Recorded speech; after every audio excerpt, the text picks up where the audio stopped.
Hello दोस्तों, स्वागत है आप सभी का एक नए यूट्यूब के वीडियो में। दोस्तों आज की इस वीडियो में बात करेंगे सहारा इंडिया क्लेम पोर्टल के बारे में। मतलब दोस्तों यहाँ पे सहारा इंडिया के जितने भी निवेशकों का पैसा सहारा इंडिया के अंदर फंसा हुआ है, तो इस वीडियो को आप लोग ध्यान से जरूर देखिए। क्यों बोल रहा हूँ कि पिछले कुछ महीनों में दोस्तों आप लोगों को पता होगा कि 18 जुलाई 2023 को कहीं ना कहीं एक पोर्टल लॉन्च हुआ था जहाँ पे आप लोग को अप्लाई करने के लिए बोला गया था। लेकिन दोस्तों उसमें क्या क्या कारणवश आप लोग अप्लाई नहीं कर पाए हैं। लेकिन दोस्तों एक और अपडेट निकल के आ रही है जो सुप्रीम कोर्ट द्वारा है। इस वीडियो में पूरी डिटेल में आप लोग को दिखाने वाला हूँ, तो इस वीडियो को ध्यान से जरूर देखिए, जहाँ पे आप लोग को समझ में आएगा कि सहारा इंडिया के अंदर पैसा कितने लोगों का जमा हुआ है, कितने लोग क्लेम किए हैं और कितने लोगों का पैसा मिल चुका है। पूरी इस वीडियो में डिटेल में जानेंगे, तो इस वीडियो को लास्ट तक जरूर बने रहेगा। नमस्कार दोस्तों, मैं सनी कुमार गुप्ता विदाउट फनी, क्योंकि दोस्तों आप लोग देख रहे हैं टेक सनी। अभी तो दोस्तों इंस्टाग्राम, फेसबुक, टेलीग्राम, ट्विटर पर फॉलो नहीं किए हैं तो लिंक डिस्क्रिप्शन मिल जाएगा, तुरंत जाकर फॉलो कर सकते हैं। मन में कोई भी सवाल होते हैं तो नीचे दिए कमेंट करके पूछ सकते हैं। तो चलिए दोस्तों आज की इस वीडियो को हम शुरू कर लेते हैं और जानते हैं यहाँ पे कि क्या पूरी डिटेल में जानकारी क्या और कितने लोगों का पैसा अभी तक फंसा हुआ है और कितने लोगों का मिल चुका है। ठीक है, सबसे पहले हम दोस्तों बात करें तो पिछले साल मतलब दोस्तों 2023 में, मैं पहले ही बोला 2023 में 18 जुलाई 2023 को जो कि सहारा रिफंड पोर्टल का उद्घाटन किया गया था। ये सभी लोग को पता है। और 18 जुलाई से लेकर दोस्तों आपको पता होगा कि अगस्त, सितंबर, अक्टूबर तक बहुत सारे जो अप्लाई कर चुके थे। लेकिन दोस्तों आप लोग को समझना ये भी है कि हम सहारा इंडिया के अंदर पैसा तो जमा किए हैं, तो क्या पैसा वो मिलेगा या नहीं मिलेगा, पूरी डिटेल में हम जानेंगे। तो इस वीडियो को आप लोग लास्ट तक देखिएगा, वीडियो को आप लोग शेयर जरूर कीजिएगा। सबसे पहले हम दोस्तों बात करें तो उद्घाटन करते समय गृह मंत्री अमित शाह जी ने, सरकार का जो मंत्री थे, जो कि यहाँ पे देखने को मिल जा रही थी, जो कि उन्होंने बड़े बड़े वादे के दावे भी किए थे, जहाँ पे कहा था कि 45 दिनों के अंदर आपका सहारा इंडिया के जितने लोगों का पैसा फंसा हुआ है वो पैसा रिफंड हो जाएगा। ठीक है, पोर्टल के द्वारा रिफंड कर दिया जाएगा। जैसे जैसे 45 दिन बीते सारी हकीकत सामने आ गई और 999 पर लोगों के क्लेम को रिजेक्ट किया जा चुका है। और दोस्तों कहीं ना कहीं 11 अप्रैल 2024 को जो डाटा सुप्रीम कोर्ट में प्रेजेंट किया है, उस डाटा के हिसाब से 1,22,00,000 लोगों ने अभी सहारा रिफंड पोर्टल पर क्लेम के लिए आवेदन किया है, जहां पे उन्होंने दोस्तों 76,000 करोड़ रुपया जो कि ज़्यादा से ज़्यादा क्लेम किया है। और भुगतान मात्र 200 करोड़ रुपए के आसपास किया गया है, जहां पे लगभग 999 पर ही ज़्यादा से लोग का क्लेम डिफेंसेस का मैसेज देकर रिजेक्ट कर दिया गया था। ये आप लोग को भाली भांति आप लोग को पता होगा। और कहीं ना कहीं दोस्तों इतनी बड़ी संख्या में क्लेम का रिजेक्शन होने के बाद सुप्रीम कोर्ट अभी भी इस बात पर अड़ा हुआ है कि सहारा इंडिया के निवेशक का रिफंड पोर्टल के माध्यम से किया जाए। और कहीं ना कहीं सुप्रीम कोर्ट इस पोर्टल की अवधि 31 दिसंबर 2024 तक बढ़ा दिया गया, जो कि उसको एक्सटेंशन दिया गया है, जहां पे पिछले साल दिसंबर 2023 में ही उसकी अवधि समाप्त हो चुकी थी। लेकिन 45 दिनों के बाद जब लोगों ने रिफंड नहीं मिला तो लोगों ने हल्ला मचाना शुरू भी किया था। ठीक है, कहीं ना कहीं आप लोगों को एक और पोर्टल जो जारी हुआ था जल्द ही, जिसका नाम रिसबमिशन पोर्टल खोला गया था, जहां पे दोस्तों उसी रिफंड पोर्टल पे एक रिसबमिशन पोर्टल ऑप्शन को भी खोल दिया गया था। तब लोगों की उम्मीद जगी थी, चलो कोई ना कोई एक बार फिर से रिजेक्ट किया हुआ जो भी गलती है उसको गलती को सहारा इंडिया के सीआरसीएस ने गलती की, चलो दोबारा हम लोग भरते हैं। सभी लोगों का रिसबमिशन फार्म दोबारा अप्लाई भी किया गया। दोबारा अप्लाई करने के बाद दोस्तों जिसको हम बोलते हैं रिसबमिशन किया गया। ठीक है, मतलब दोस्तों रिजल्ट क्या आया है कि आज फिर भी वही 999 लोगों का रिसबमिशन जो पोर्टल पे डिफेंसेस का मैसेज देकर उन्हें दावा रिजेक्ट किया जा रहा है। तब ऐसे में आपकी स्थिति क्या बचती है? लोगों का पैसा बार बार जो साइबर कैफ़े में जाकर बर्बाद हो रहा है, जो जनसेवा में जाकर बर्बाद हो रहा है। कहीं ना कहीं सहारा के गरीब निवेशकों का पैसा एक एक रुपया, एक एक पूंजी डूबी हुई है। और दोबारा अब भी पैसे पाने के लिए साइबर कैफ़े में जाने के कैफ़े वाले 100, 200, 500 रुपया चार्ज का डिमांड भी करते हैं।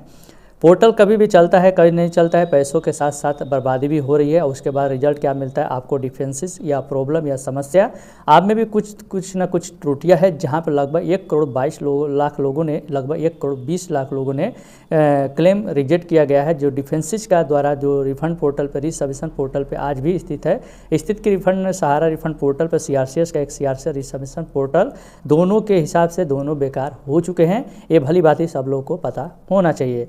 फेल साबित हो चुके हैं। आंकड़ा के हिसाब से सीआरसीएस ने सुप्रीम कोर्ट में दाखिल किए गए उन आंकड़ों के हिसाब से ही पोर्टल पे अभी तक शायद सुप्रीम कोर्ट पर इस बात का ध्यान नहीं दिया जा रहा है, जहां पे 999 लोगों का क्लेम रिजेक्ट किया गया। आखिर इस पोर्टल पे औचित्य क्या है और विचित्र क्या है? ठीक है, चलिए इस पोर्टल पे चला रहा जो कि कोई ऑप्शन है ऐसे में डिफेंसेस का कारण बताए, जहाँ पे 50, 60, 70 प्रकार के डिफेंसेस का कारण होते हैं। अजीब तरीक़ों से हम आपको सोच नहीं सकते हैं, समझ नहीं सकते हैं। ज़्यादातर लोग डिफेंसेस के चक्कर में आके बहुत सारे जो लोग हैं वो सड़क पे भी उतारना स्टार्ट हो चुके थे। मतलब सहारा इंडिया के ऑफिस में प्रॉब्लम है, सहारा मैनेजमेंट का प्रॉब्लम है, या फिर सीआरसीएस सहारा के बीच जो आपसी तालमेल है उन बीच में का प्रॉब्लम है, ठीक है। या फिर भी कोई साजिश है जिसके चलते हम लोगों का क्लेम रिजेक्ट किया जा रहा है। हम मान लीजिए कि अपलोड है जो फार्म किसी भी कारण से अपलोड नहीं हो पा रहा है, इसीलिए चलिए हमारे गलती, लेकिन हमारे आंकड़े जो डिफेंसेस का रीजन है, ठीक है, उस रीजन को हम समझना सबसे बड़ी ज़रूरी है। आपका डेटाबेस क्या है, डबल मेंबरशिप वाले जो मैच्योरिटी का प्रॉब्लम है वो भी समझना सबसे बड़ी ज़रूरी है। जो दूसरा नेम मिसमैच हो रहा है, आधार कार्ड से लिंक नहीं है, या पैन कार्ड उपलब्ध नहीं है, या फिर बैंक का आंकड़ा सही नहीं है, बैंक का डाटाबेस सही नहीं है, बैंक लिंक नहीं है, मतलब दोस्तों 1000 तरह का जो बहाने बताए जा रहे हैं, सब कहीं ना कहीं समस्या तो आती रहेगी।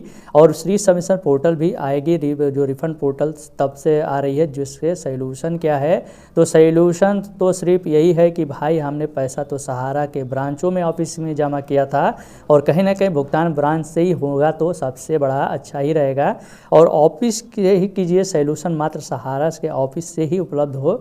और दूसरा, आप लाख कोशिश कीजिएगा, नहीं तो सहारा का जितने भी पैसा है, खाते खुले थे, अंधाधुन खाते खुले थे, जो प्रॉपर डॉक्यूमेंटेशन नहीं हुआ था, प्रॉपर तरीके से खाते नहीं बनाए गए थे, जो प्रॉपर तरीके से लोगों का आंकड़ा नहीं जमा किए गए थे, आंकड़ों को प्रॉपर तरीके से रूप में स्टोर नहीं किया गया, तो इस व्यवस्था के प्रकार के, क्योंकि उन सभी सुविधा नहीं थी, जो व्यवस्था भी नहीं थी, सारे काम मैनुअल होते थे, मैक्सिमम काम मैनुअल होते थे, ऑनलाइन की सुविधा उतनी नहीं थी। जिस प्रकार सहारा ने पिकअप पकड़ा था, जिस सहारा लोगों ने पैसा निवेश किया जा रहा था, जिसे किसी ने सोचा भी नहीं था, आने वाले समय में इस प्रकार की परिस्थितियां कायम हो जाएगी। अब दोस्तों कुछ लीगल फॉर्मेलिटीज़ है, जो लोगों को, मान लीजिए कि नाम कुछ है, टाइटल कुछ और है, जो टाइटल में प्रॉब्लम है, नाम mismatch, date of birth mismatch problem था, उसी समय आधार कार्ड हुआ नहीं करता था।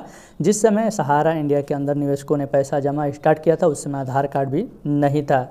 आधार कार्ड ID प्रूफ, एड्रेस मतलब एड्रेस प्रूफ के लिए माना नहीं, तो सिर्फ एक पहचान पत्र ID प्रूफ है। और कहीं ना कहीं दोस्तों 10 साल, 12 साल, 15 साल लोगों का पुराना निवेशकों का जो पैसा है वो सहारा इंडिया के अंदर फंसा हुआ है।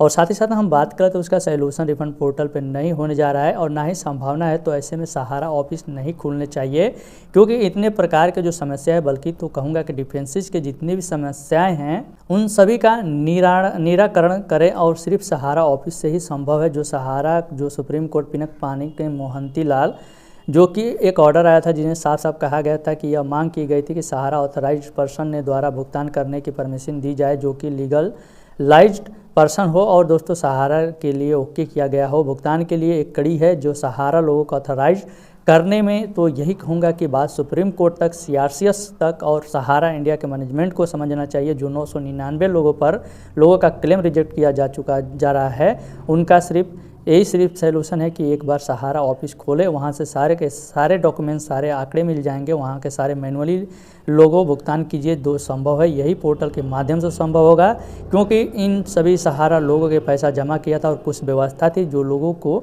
और जमा किया गया व्यवस्था थी जो अभी तक की व्यवस्था। ऐसे में बहुत सारी परेशानी हो रही है, सरकार सीआरसीएस को दे रही है। सहारा मैनेजमेंट को ये अपील करना चाहता हूँ कि आप एक बार सहारा जमाकर्ताओं का भुगतान करना चाहते हैं तो प्लीज़ सहारा ऑफिस को भी खोलिए, और सहारा ऑफिस की जितने भी मैनुअल काम हैं जो पहले किया जा रहा था, उस सभी डॉक्यूमेंट्स को मिलाया जाए। सभी सहारा निवेशकों को पैसा, जितने लोगों का फंसा हुआ है, जितने भी नज़दीकी ब्रांच है, जितने गांव के सारे में है, गांव में भी है, जितने लोगों भी पैसा जमा किए, उन लोगों का पैसा रिफंड करने की पूरी तरफ कोशिश भी करें, ठीक है। ये वीडियो आप लोगों को कैसा लगा कमेंट करके जरूर बताइएगा। वीडियो अगर आप लोग को पसंद आई होगी तो वीडियो को लाइक कर दीजिएगा।